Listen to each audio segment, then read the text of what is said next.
ప్రభువైన యేసుక్రీస్తు నామములో అందరికీ వందనాలు. ఈరోజు దేవుని వాక్యము ఎబ్రీయులకు రాసిన పత్రిక 10వ అధ్యాయం 22వ వచనం.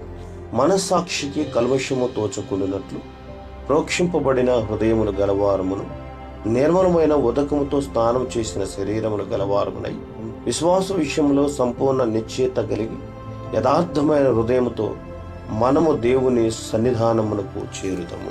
వాక్యంలో రచయిత దేవుని సమీపించటానికి అవసరమైన ఆత్మీయమైన స్థితి కావాలి. సంపూర్ణమైన హృదయం కలిగి దేవుణ్ణి సమీపించాలి. దేవుని దగ్గరకు రావడానికి మనకు నిజమైన విశ్వాసం అవసరం. యేసుక్రీస్తు ద్వారా మనకు దేవుని సన్నిధికి వచ్చే స్వేచ్ఛ లభించింది. ఎబ్రీయులకు రాసిన పత్రిక 11వ అధ్యాయం 6లో విశ్వాసం లేకుండా దేవునికి ఇష్టడై ఉండట అసాధ్యం. కాబట్టి విశ్వాసం ద్వారా మాత్రమే దేవుని సన్నిధానాన్ని మనం చేరుకోగలుగుతాం.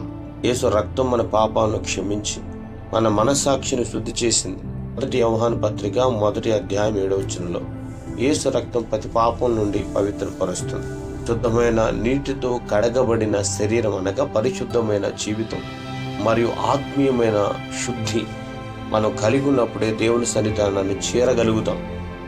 యేసుక్రీస్తు ద్వారా మన పాపాలు శుద్ధి చేయబడినప్పుడు మనం నిజమైన విశ్వాసంతో మరియు పరిశుద్ధ హృదయంతో దేవుని సమీపించేవారిగా ఉండాలి. మనిషి రాజును కలవడానికి వెళ్తే అతను శుభ్రమైన వస్త్రాలు ధరించి గౌరవంతో వెళ్తాడు.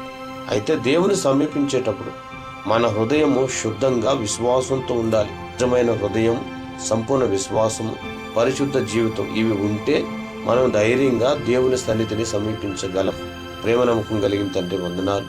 పరిశుద్ధత కలిగి మమ్మల్ని సమీపించులాగున సహాయం చేసి మీరు మహిమ తెచ్చుకోమని యేసుక్రీస్తు నామములో అడుగుచున్నాం తండ్రి. ఆమేన్.